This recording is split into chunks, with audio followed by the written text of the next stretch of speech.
The Waec experiment, I don't know maybe about your school shop, but I know some schools will be divided into two groups for the Waec experiment. So for the physics in particular. So there will be batch A and the batch B. There will be the experiments that they will be running.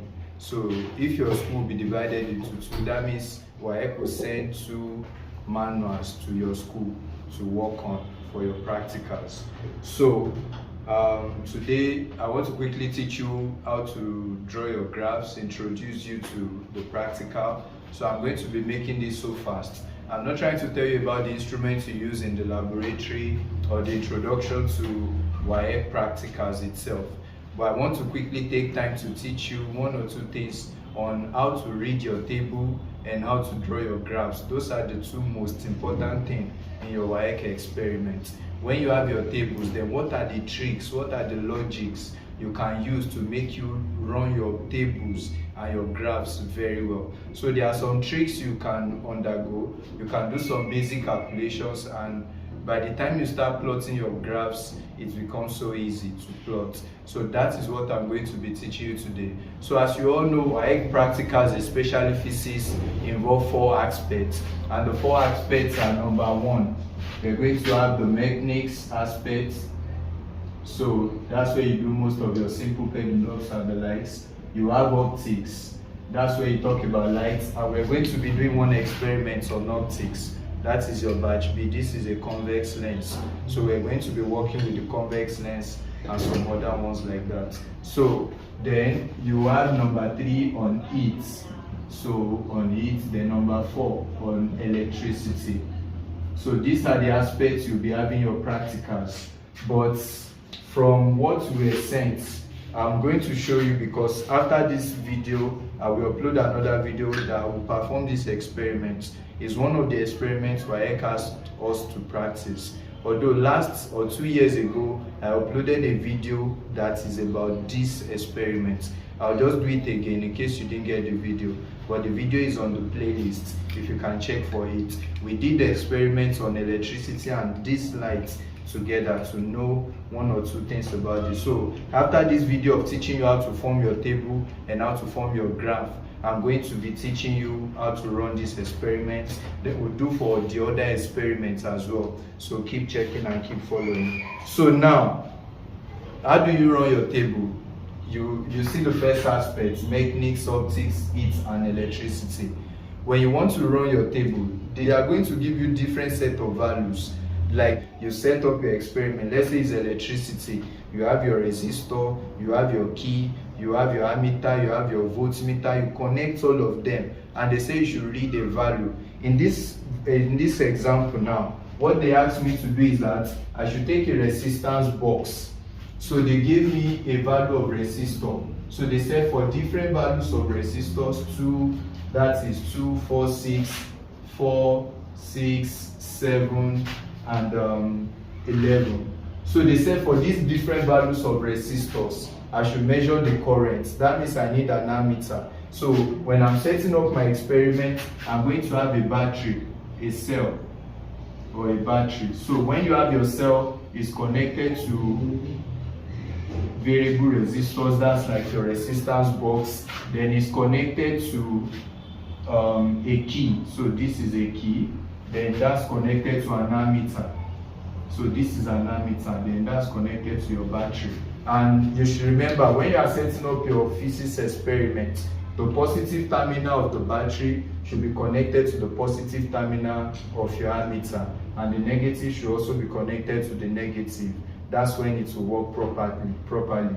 And all those precautions, ensuring tight connections and all of those things, you should check them later on the video that we have done before. So from this experiment, I have my key, I have my variable resistors, I have my ammeter. My ammeter helps me to read current. So what did they ask me to do now? I'm going to set the resistor to 2 ohms here. Then I will check a reading on this. So what I just want to show you is how do you now form this on the table. There are 3 things they ask you to do. So number 1, you're going to have your serial number. That means the number of these things that they ask you to do. So you do number 1, number 2, 3, 4, and 5. You're going to take your ruler, make sure you rule properly. Then they said the resistor. So now that you are given resistor, what do? You make sure that you put the unit of resistor. What's the unit of resistance? That is ohms. So you put ohms in the brackets. If you miss that unit, you already miss a mark. So you have to be careful. So when you are recording your table, your units must be present. So from what we have here now, you can see that these are my supplied values. I did not read them from the instrument. So these supplied values, whenever they give you a supplied value, just put it to 1 decimal place. And when you are putting it in 1 decimal place, you have to be consistent. So meaning that I'm going to say 2.0, 4.0, 6.0, 7.0, and 11.0. That's okay, that's acceptable. But do not try 2.0 here and just write 4 here. That's wrong. Number one, what did I say? Put the unit. So you must take note of that. First thing is your unit when you are forming your table. Number two, any supply value, make sure you record it in 1 decimal place. So you put it here. Then they now said I should read the values of the current on the ammeter. So then you put current. What is the unit of current? Very good, ampere. So you put ampere. Then you do that. Now when you are reading a value, you make sure you put that value you are reading on your instrument to 2 or 3 decimal places. Not 1, 2 or 3 decimal places. So let's do that. Meaning that when I check the resistor now, the resistance is 2 ohm, I can put the current value.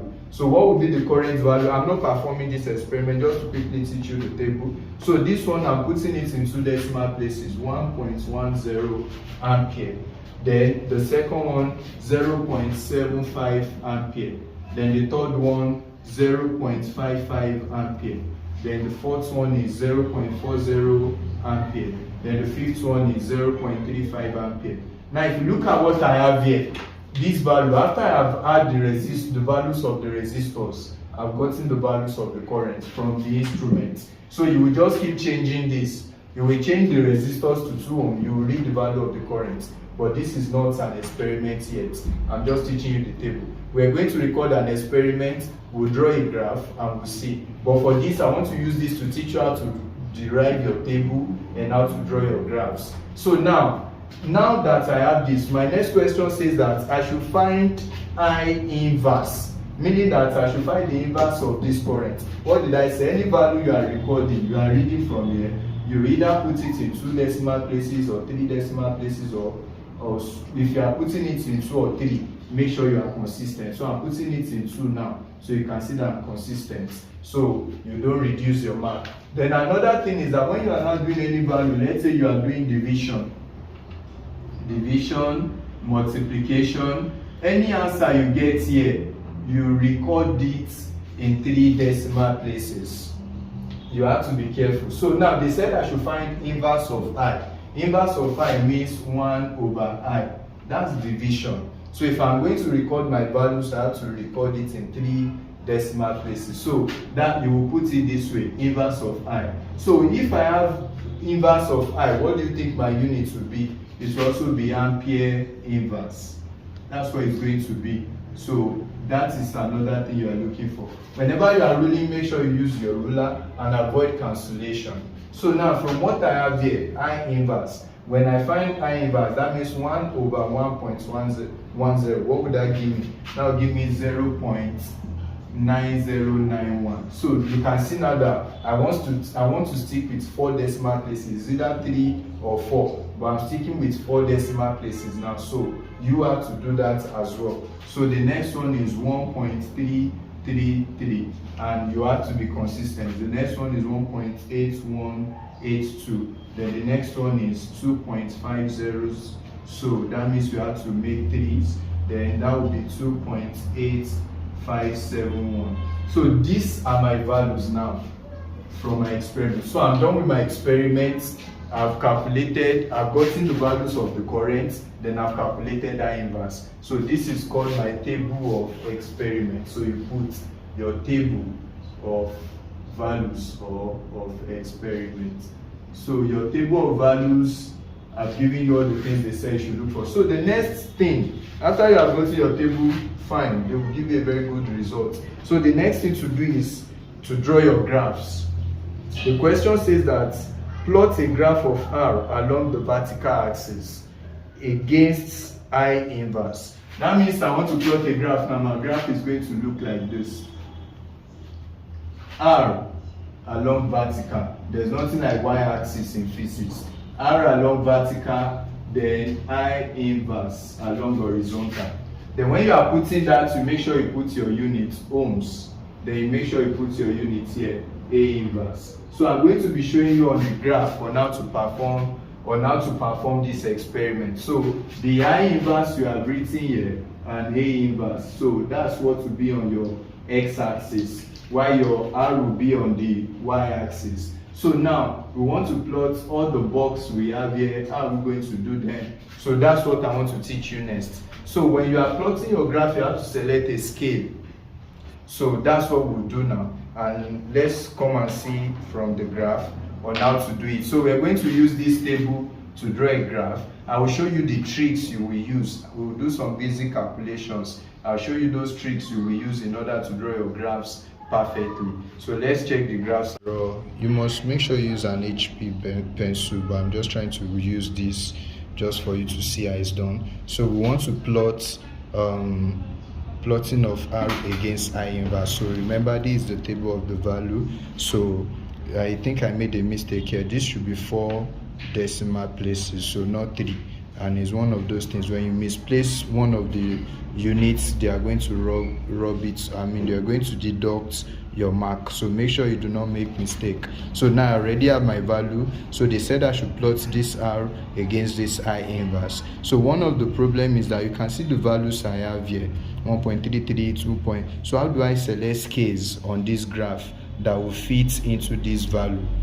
So how do I select a scale? So let's look at the entire graph. So from this graph that you have here, you are going to make sure that you plot your R on the vertical axis and you plot your your I inverse on the horizontal axis. And when you are drawing your graph, you select a scale that will make sure that it covers the entire page of the graph. So make sure it's at least 2/3 of the graph. So let's select our scale. So the first thing is that we are plotting R. So you put your R on the vertical axis and you put the unit of R, ohms.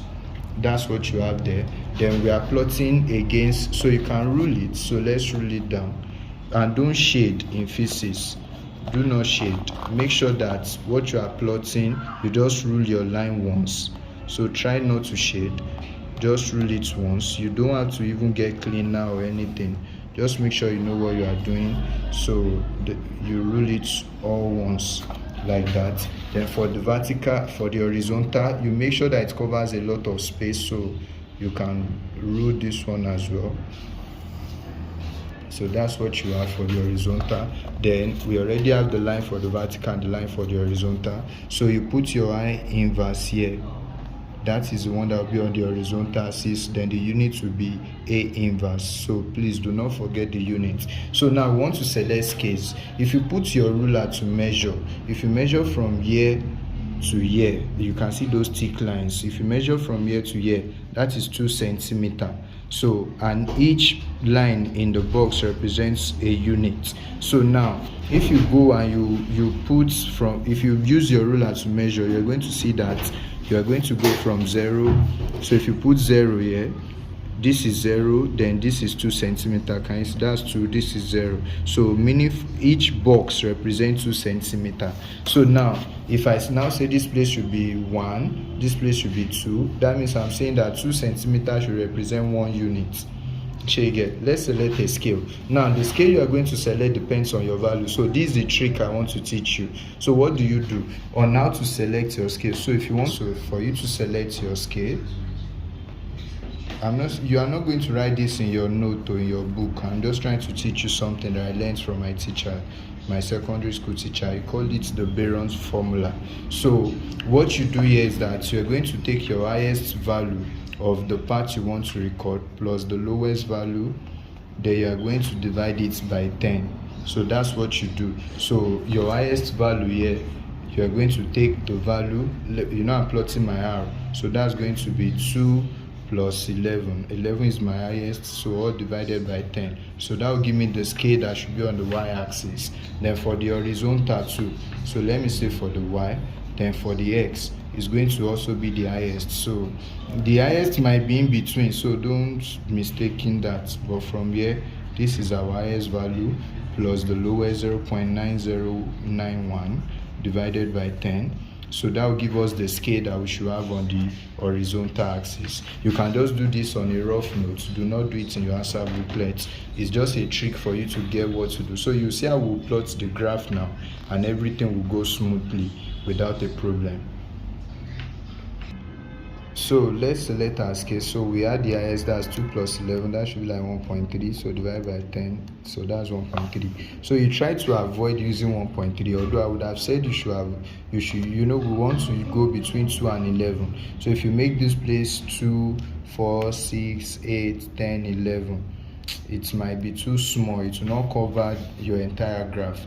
I need it to cover your entire graph. And if you say you should space it out 2, 4, 6, 8, it will go beyond the value. So we have to approximate to around 1.5. So that means that on our vertical axis, taking from 0 origin, so this place is going to be 1.5, this place is going to be 3.0, this place is going to be 4.5, this place is going to be 6.0, this place is going to be 7.5, this part is going to be 9.0, this part is going to be 10.5, and this part is going to be, that's 12.0. So you can see, so now I've covered enough ground to get my scale. So I've done my scale. So you can write that on your graph sheet that let 2 centimeter. I told you that the distance from here to here is 2 centimeter, and from here to here is what I'm representing as my 1.5. So you say let 2 centimeter represent 1.5 units. So 1.5 units on R axis. So on R axis, since I'm not calling it Y now, is the R part that I'm talking about, so on the R axis. So that's what we have done. So the next thing is we'll do for the horizontal as well. So horizontal is going to be 2.8571 plus 0.9091 all divided by 10. So that's going to be 0.37662. So now looking at what I have here, it might give me a bit of complication. Can I use 0.4 since I'm starting from 0.9? So let's see if I can use 0.4. So if I use 0.4, 0.8, 1.2, 1.2 plus 0. That's 1.6. Then 2.0, 2.4, 2.8. Can you see that will really spread very well? So I can use 0.4. So I can say this is 0.4. Then I can say this is 0.8. Then this is 1.2. Then this is 1.6, 1.6, and this part is 2.0, and this part is going to be 2.4, and this part is going to be 2.8. So this part is going to be 3.2. So all these values now covers the range, and it's wide. So the list is, you are going from 0.9 on the table to 2.85 something. So now you can see how these values are, they look so strange, but that's why this trick always helps. So instead of you looking for 1.3333 on your graph, so you can simply do it like this. So now that we have the scale, so you now say let 2 centimeter represents, so you say let 2 centimeter represent 0.4 units on what? On I inverse. So on the axis of I inverse. So that's what we want to do. So now that we have our values there, so what do we now do? We want to know what each unit represents. In this box now there are up to like 10 lines. So we want to know what each of the line represents. And how do we do that? You already know what your scale is. So you're going to divide that scale by 10. So you're going to say that for your y-axis now, that value you have gotten on the y-axis, which is 1.5, so you divide 1.5 by 10.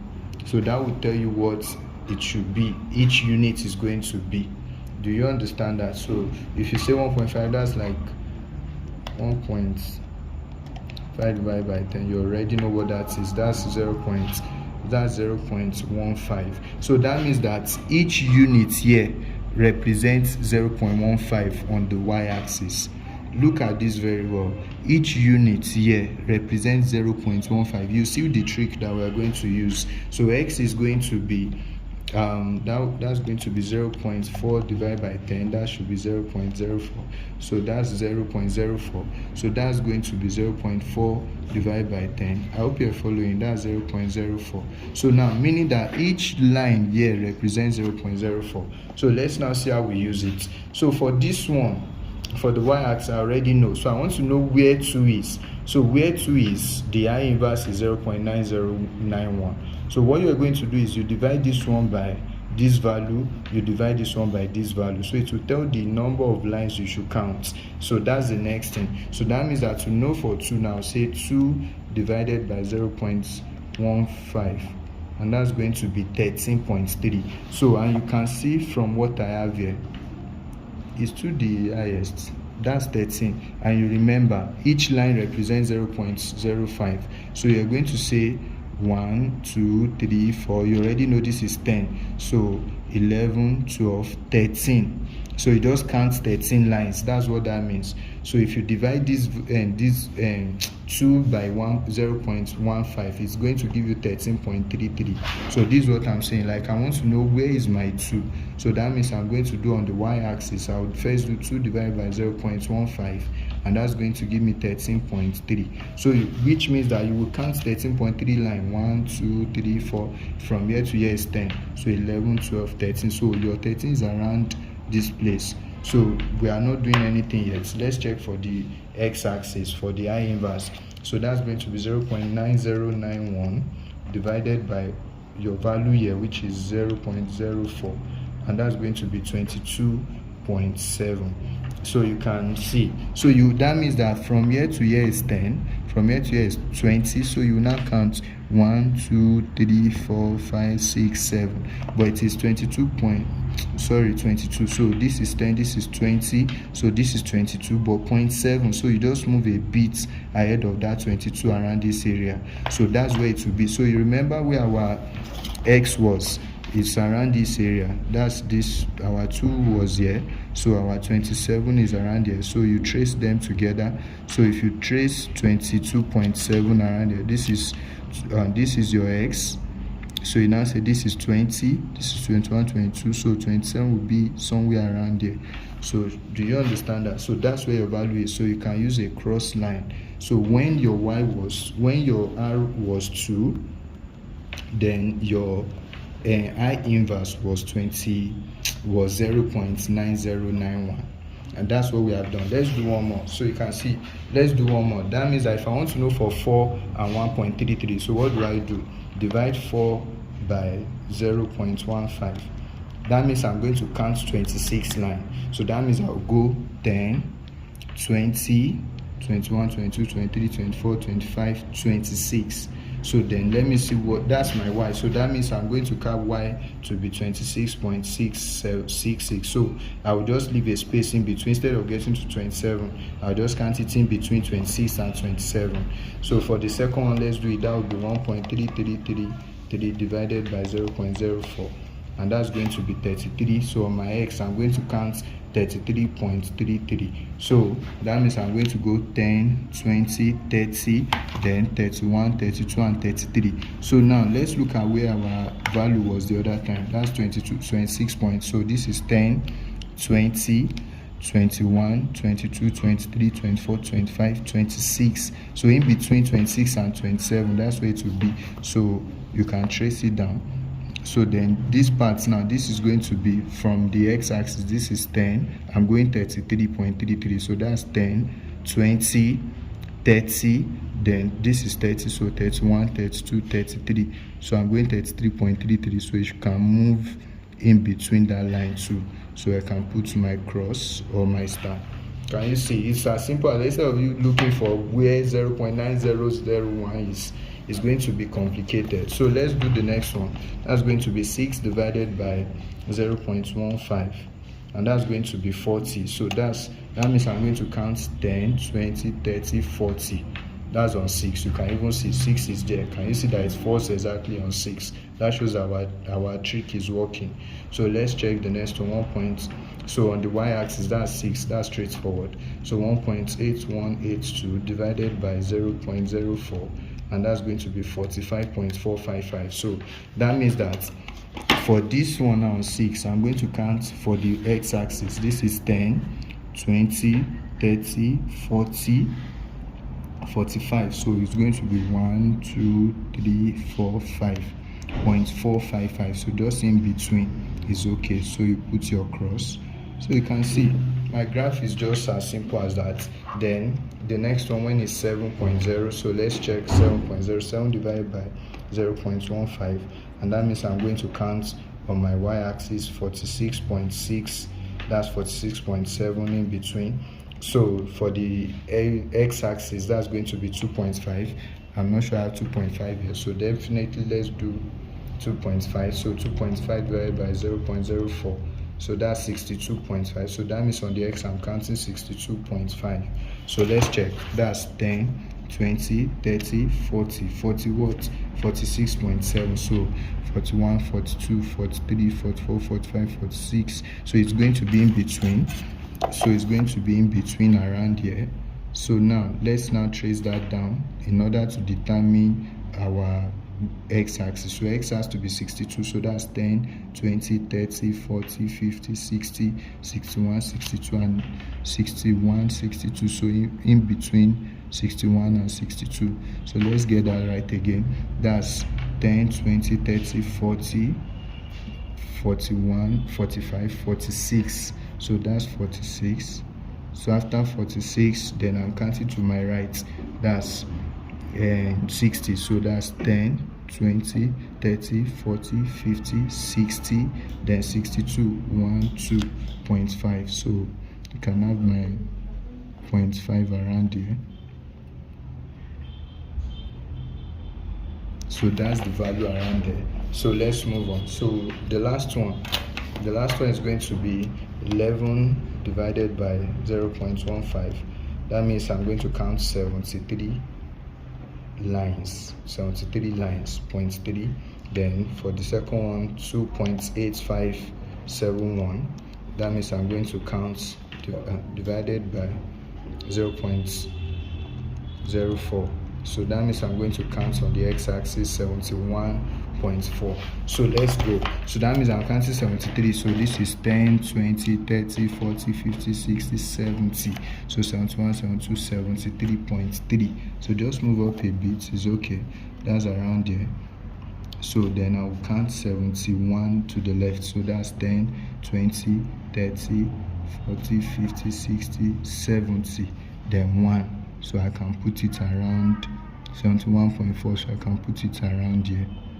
So that gives me the value. So that's it. It's as simple as that. So can we now join the lines together? So you can see that I do not have to make much mistakes and no. So if you're joining the line, you make sure that at least 3 parts touch, then your outliers. So I can join these 3 together. I think I'll prefer to join these 3 so that my outliers can be outside. So I can have this.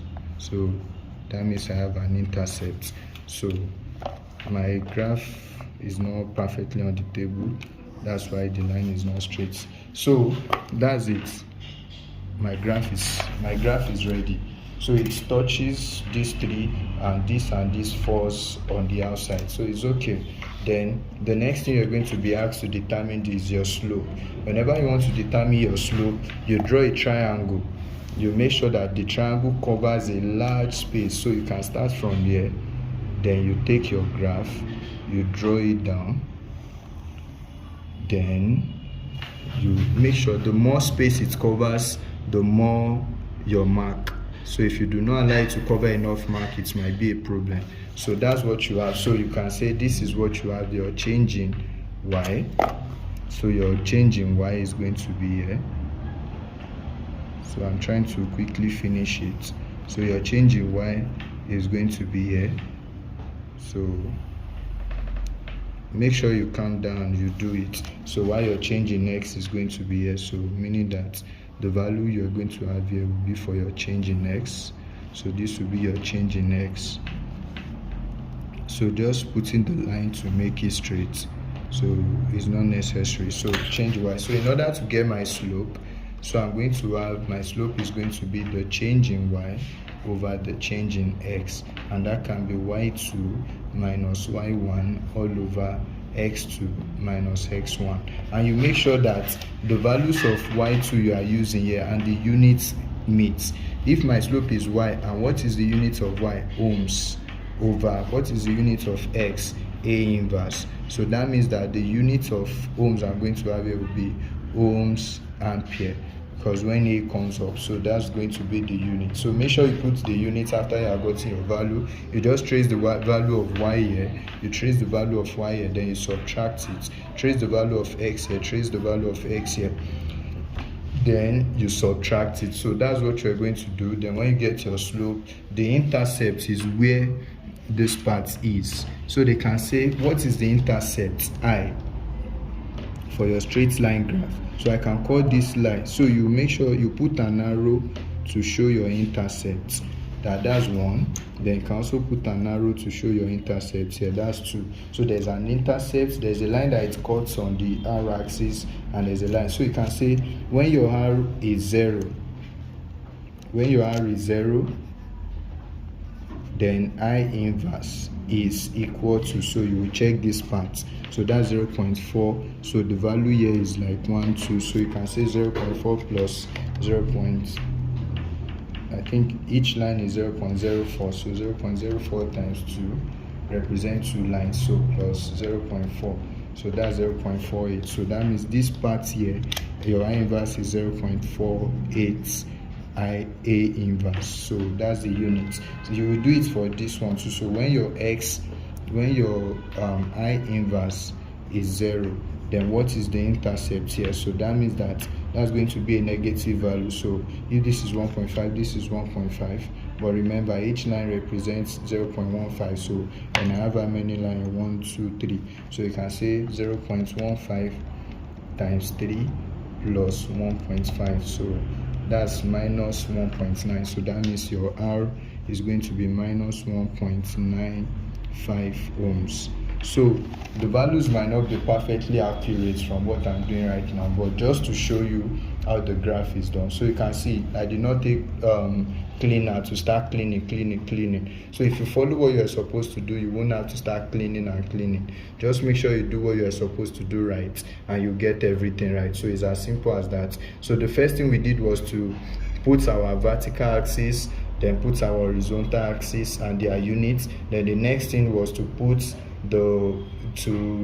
select our scales. So in selecting our scales, I told you that you can just take your highest value plus your lowest value, divide it by 10. That will give you the scale, and we add the scale for this, and we add the scale for this. So and this one gave us 1.5, 1.3, and I approximated it to 1.5 for easy plotting. So for this one too, we add this value, I approximated it to 0.4, and that's what we have on the x-axis, and that's what we have on the y-axis. So I now told you that to represent each unit, what do?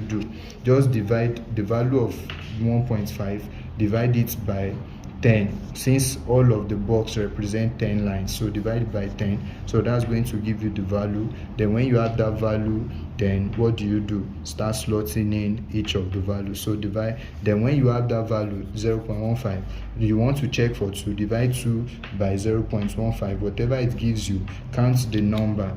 I think this one gives us around maybe 13 or thereabout. Count the number and you start it, and that's it. So if you can go through this video again in order to understand what we have done better. So this is all about graphing in physics, and this is one of the logics I use every time, and it helps me to draw my graph perfectly. And do not forget that graph is the major aspect of your physics.